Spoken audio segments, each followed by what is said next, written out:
Bonjour à tous, vous êtes sur la chaîne de Mel au naturel. J'espère que vous allez bien, avec ce beau soleil qu'il y a dehors en ce moment, en Alsace en tout cas. On va parler aujourd'hui de la dépendance affective. Parce qu'en fait, ça fait plusieurs semaines que je me renseigne beaucoup à ce sujet, parce que c'est quelque chose qui... Enfin, je suis sujette à la dépendance affective, et j'essaye du coup de pas trop agir comme ça, de pas trop être comme ça. Et du coup, aujourd'hui, je vais vous apporter mes solutions pour pouvoir se libérer de la dépendance affective. Et puis, je me suis dit aussi que des fois, en fait, on s'en rend pas forcément compte qu'on vit de la dépendance affective. Donc c'est pour ça que je vous partage tout ça, pour que vous voyez si vous êtes dépendant affectif, ou si vous connaissez des proches qui sont dépendants affectifs, et peut-être que vous pourrez les aider en vous partageant ma vidéo. Alors, je vous rassure tout de suite, c'est pas grave, on va pas dramatiser si on a de la dépendance affective. Parce que ça s'explique par notre vécu, nos expériences précédentes dans la vie. C'est tout à fait normal de vivre ça. Ça s'explique par le passé, on y reviendra plus tard. Et aussi la dépendance affective, c'est pas forcément tout le temps. On n'est pas tout le temps dépendant affectif, ok. Il y a des périodes où on l'est, des périodes où on l'est un petit peu moins. Souvent les périodes où on est moins bien dans notre vie, on a plus tendance à être dépendant affectif. On commence tout de suite par qu'est-ce que c'est que la dépendance affective. La dépendance affective, c'est quand on ne s'apporte pas beaucoup d'amour nous-mêmes, on n'a pas beaucoup d'estime de nous-mêmes, et du coup, on va demander à l'autre de nous apporter cet amour. On va attendre de l'autre beaucoup d'affection, beaucoup d'attention, parce que nous, on a un cruel manque d'estime de nous-mêmes. Et du coup, en fait, ça met une grosse pression sur l'autre, parce qu'il va devoir nous apporter beaucoup d'affection au quotidien. Et nous, en fait, ça va aussi nous emprisonner, parce qu'en fait, on va être tout le temps dans l'attente de l'affection de l'autre, etc. Et le piège, c'est que quand l'autre personne chez qui on veut qu'elle nous apporte cette affection, quand cette personne-là, elle va pas bien, ou elle n'est pas à même de nous apporter de l'affection, de l'attention, eh ben nous, on se sent mal. On est mal, on se dit mince, il nous aime plus, etc. Et du coup, en fait, on est complètement dépendant de l'affection de l'autre. Et ça, c'est complètement emprisonnant. Ça veut dire que l'autre, en fait, il a le pouvoir de nous rendre heureux ou pas. Donc dites-vous bien que quand vous êtes comme ça, vous n'avez plus le pouvoir sur vous-même d'être heureux, en fait. Ça dépendra complètement du comportement de l'autre. Donc c'est hyper stressant au quotidien parce que vous comptez vraiment sur le regard des autres, etc. Et ça fait comme ça tout au long de la journée, de la semaine. Hop, j'ai de l'attention, je vais bien, j'ai plus d'attention, je vais pas bien. Donc c'est vachement enfermant, emprisonnant. Et en fait, quand on est dépendant affectif, d'une personne en particulier, quand cette personne n'est pas là, et en fait on va se sentir mal. On va se sentir d'un coup, on va se sentir vide. Et on va essayer un petit peu de compenser cette tristesse. Alors, il y en a qui vont manger des choses sucrées ou salées. Il y en a qui vont peut-être fumer. Il y en a peut-être qui vont regarder des films, etc. pour un petit peu oublier tout ça. Il y en a même qui vont dormir pour essayer d'oublier. Enfin bref, toutes les stratégies sont possibles pour essayer de compenser ce manque, le manque de l'autre. Donc si vous ressentez cette solitude pesante quand vous êtes seul et que vous sentez que l'affection d'une personne vous manque en particulier, peut-être que vous êtes dépendant de son affection justement. Maintenant on va voir d'où ça vient. Quelles sont les causes de la dépendance affective? Parce que comme on le voit en PNL, en programmation neurolinguistique, tous les comportements s'expliquent par notre passé, par notre vécu.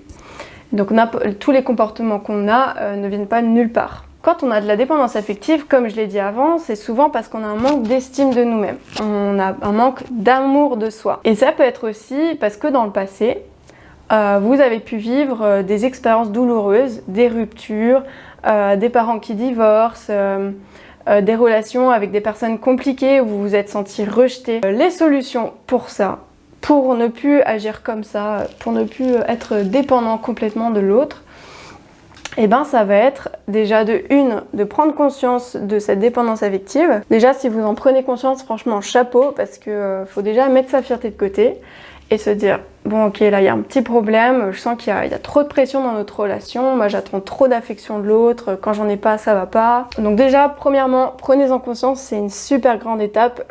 Dès que vous en avez pris conscience, vous allez voir que ça va vite changer. Deuxièmement, identifier d'où ça vient. Est-ce que remontez un petit peu dans le passé, et réfléchissez comment vous avez vécu certaines expériences, certaines ruptures. Voilà. Regardez, cherchez un petit peu dans le passé, creusez. Si vous avez besoin, vous pouvez aller voir un psy aussi. C'est pas une honte d'aller voir un psy, au contraire, il faut avoir du courage pour y aller et c'est très bien, ça fait avancer dans la vie. Donc premièrement, prenez-en conscience. Deuxièmement, identifiez d'où ça vient.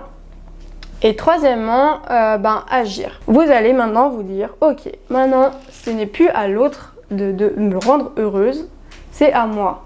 D'accord? L'autre, il n'est pas responsable de votre bonheur. L'autre, il a déjà son bonheur à lui à gérer en fait. Il ne va pas gérer votre bonheur à vous. Donc vous allez vous recentrer sur vos activités, sur ce qui vous fait plaisir. Dans votre travail, dans vos loisirs, etc. Vous allez faire ce qui vous plaît. Et vous allez voir que quand vous allez enfin reprendre le pouvoir de votre vie et faire ce qui vous rend heureux, etc., vous n'aurez plus besoin autant de l'affection des autres en fait. Parce que vous allez vous apporter de l'amour, vous allez prendre soin de vos besoins. Si vous avez besoin de voir votre famille, voyez-la plus souvent. Si vous avez besoin de chanter, mais chantez. Si vous avez besoin de vous défouler, de faire du sport, allez-y. Si vous avez besoin de sortir, allez-y, faites-le et n'attendez pas que ce soit l'autre qui remplisse ce besoin à votre place. L'autre n'est pas responsable de vos besoins, voilà. Pour se recentrer sur soi-même, je vous conseille vivement, comme je vous l'ai dit dans ma précédente vidéo, de méditer, même 10 minutes par jour. Vous pouvez utiliser une application que j'utilise qui est superbe, c'est Insight Timer. Je vous mets le nom ici, comme ça vous pourrez voir. C'est une application qui est gratuite et il y a plein de méditations différentes en fait. Et du coup, vous pouvez choisir le thème qui vous plaît. Par exemple, estime de soi, dépendance affective, ou comment être moins stressé, etc. Il y a plein de méditations, c'est gratuit et ça permet de prendre un moment où on est recentré sur soi-même et du coup on s'apporte tout cet amour, cette affection dont on a besoin et on n'attend plus de l'autre qui nous l'apporte en fait. Alors moi je vous parle de la méditation, mais ça peut être totalement autre chose. Ça peut être juste faire de l'écriture, de la couture, lire un livre, faire des activités où vous êtes que avec vous-même et vous vous recentrez. Aussi, ce qui est très important pour avoir une bonne estime de soi, c'est de prendre soin de soi. Donc prendre soin de soi par l'intérieur, donc bien manger, faire du sport, prendre soin de son corps, dormir assez. Déjà ça va changer la donne sur votre humeur et vous vous sentirez aussi plus indépendant et plus fort. Et prendre soin de soi, c'est aussi prendre soin de soi n'importe quoi. C'est aussi prendre soin de son image. Donc se faire beau, belle, se chouchouter, prendre du temps pour soi, se faire un petit bain, etc.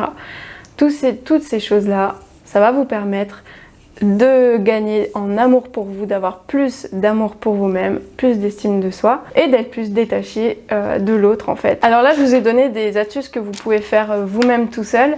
Mais bien sûr, vous connaissez très bien les spécialistes comme les hypnothérapeutes, les psychologues, les coachs, les sophrologues qui peuvent être d'une aide précieuse pour vous faire accompagner et ainsi avoir plus de facilité à être plus indépendant de l'autre et à mieux gérer cette dépendance affective justement. Et le bonus, c'est que quand on est comme ça, finalement l'autre il va être encore plus attiré par nous parce que quelqu'un qui est plus indépendant, qui gère bien sa vie, qui est bien dans sa peau, c'est beaucoup plus attirant que quelqu'un qui fait le bébé et qui dit ah tu m'as pas fait de bisous, j'ai pas eu d'affection de ta part, etc. Et ça c'est pas très attirant quoi. Pour l'harmonie d'une relation, c'est très important que chacun en fait soit responsable de son bonheur et de pas remettre la responsabilité sur l'autre. Voilà, alors j'espère vraiment que cette vidéo vous a plu. Peut-être que, dites-moi dans les commentaires si vous êtes reconnu là-dedans, dans ce que j'ai dit, ou si vous reconnaissez des proches ou des gens de votre entourage dans ce que j'ai décrit là. Et voilà. Et si cette vidéo vous a plu, n'hésitez pas à laisser un like, à mettre un petit pouce.